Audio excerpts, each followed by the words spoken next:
Okay, what if kung ang given ay 6x plus y dx plus 6x plus y minus 1 dy is equal to 0. So again, this is inseparable. It is non-homogeneous kasi meron tayong negative 1. But it is linear equation in two variables. So meron tayong linear in two variables. So, di ba ang step 1 natin is that 6x plus y, let me rewrite first the given. 6x plus y minus 1 dy is equal to 0. So, di ba ang step 1 natin is replace x with h and y with k and equate to 0. Then, replace x with h and y with k minus 1 is equal to 0. So, if I'm going to solve for the value of h and k, yung sa step 2 natin, ma-minus ko to, then h cancels out, k cancels out. So, wala nang matitira dito. So, ibig sabihin, hindi natin pwedeng isolve ang h, hindi natin pwedeng isolve ang k. So, dahil, as you can see, this system of equation ay parallel. So, di ba, ang h, k represents the solution to this equation. But since parallel sila, they never meet, so walang solution yan. So, dyan papasok ang ating susunod na topic na solutions of FODE using suggested substitution. So, how are we going to deal with this substitution?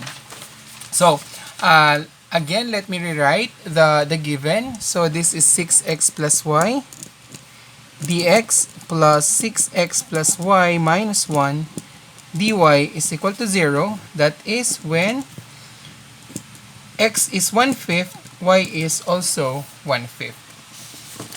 So, let us try to solve. So, using suggested substitution, so as you can see, these first two terms ay magkapareho. So, we can let that be as a certain substitution q is equal to 6x plus y. So, since parehas sila or common sila dun sa dalawang coefficient natin. So, again, hindi nag-work ang linear in two variables kaya gagamit tayo ng substitution. So, dq is equal to 6 dx plus dy. So, by taking the derivative of both sides. Then, what is dy? dy is dq minus 6 dx. Then, substituting, that gives you q dx. So, as you can see, q dx plus q minus 1. Then, solve for the value of dy. So, that is dq minus 6 dx. So, dq minus 6 dx is equal to 0. So, let us try to distribute na. Q dx plus q dq minus 6q dx minus dq plus 6 dx is equal to 0. So, distributing q dq, negative 6 q times negative 6 is negative 6q dx, negative times dq is negative dq, negative times negative 6 is positive 6 dx. So, q dx here, and then negative 6q dx here, pwede nating i-combine. You have q dq minus 5q dx. That's q dq. Q minus 6q is negative 5q dx minus dq plus 6 dx is equal to 0. Then we can combine like terms. You have this one and this one. dq is common, so I can factor that out. So magiging q minus 1. This one gives negative quantity 5q minus 6 dx is equal to 0. So as you can see, we can factor out the negative sign and then that dx. So magiging dq, then minus 6 is positive 6 dx. Then it is now ready for our variable separable. So that's the good thing dito sa suggested substitution. Kung ina-expect natin kanina na mukha siyang linear, yes, it is linear in two variables, pero hindi magwo-work if ang iyong equation ay parallel. So that's why gagamit tayo ng substitution. So the good thing here is, hindi na tayo dadaan ng homogeneous diretso na tayo ng variable separable. So, kailangan nating matanggal yung 5q minus 6, magiging 5q minus 6 here. And then, this gives you q minus 1 dq over 5q minus 6 is equal to dx. Kasi di ba magka-cancel yun, transpose ko yung negative dx, kaya naging is equal to dx. Pwede rin namang hindi. So, how do we integrate this one? So, ready na kasi siya for integration. So, for q minus 1 divided by 5q minus 6, so di ba ang rule natin, kapag ang degree ng numerator is the same as the degree of the denominator, we have to divide first. So, you have q divided by 5q is 1 over 5.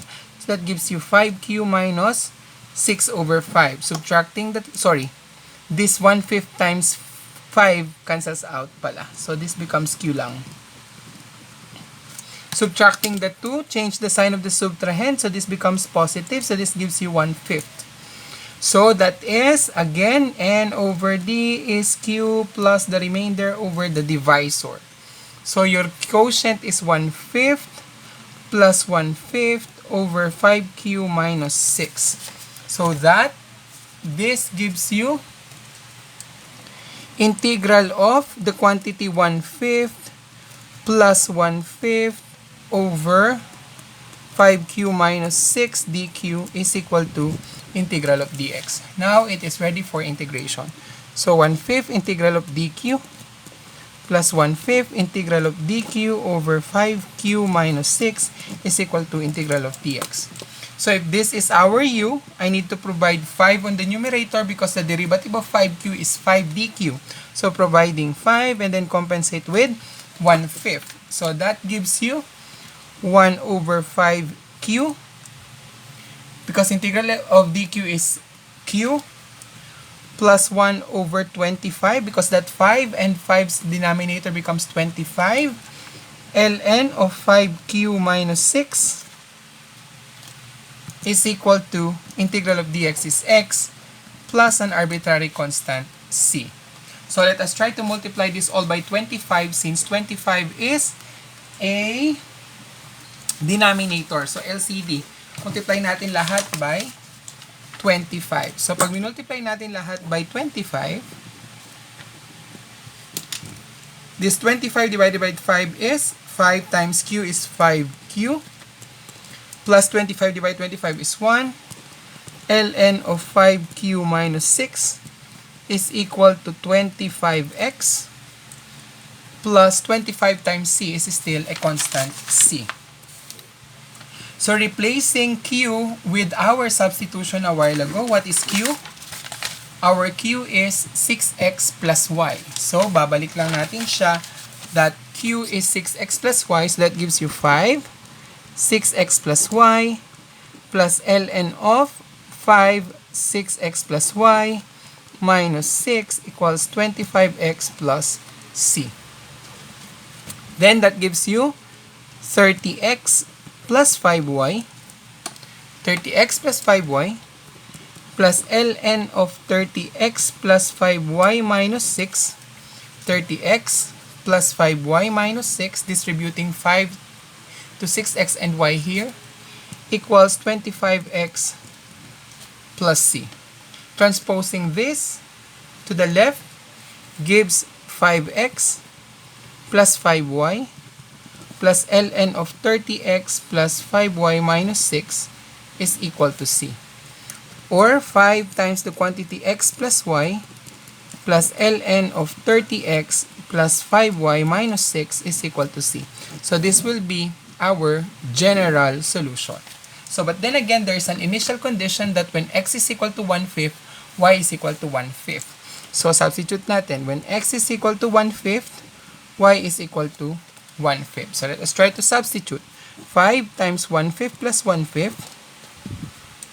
plus ln of 30 times 1/5 plus 5 times 1/5 minus 6 is equal to c.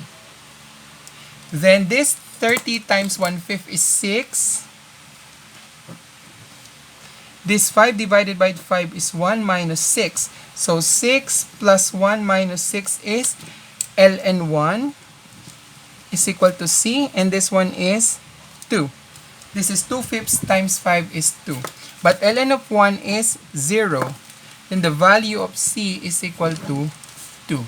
So if c is 2, substitute natin doon. C is equal to 2. That gives you 5 times the quantity x plus y plus ln of 30x plus 5y minus 6 is equal to 2. So that will be our answer. So which is actually letter B. 5 times the quantity x plus y plus ln of 30x plus 5y minus 6 is equal to 2. So that will be the answer.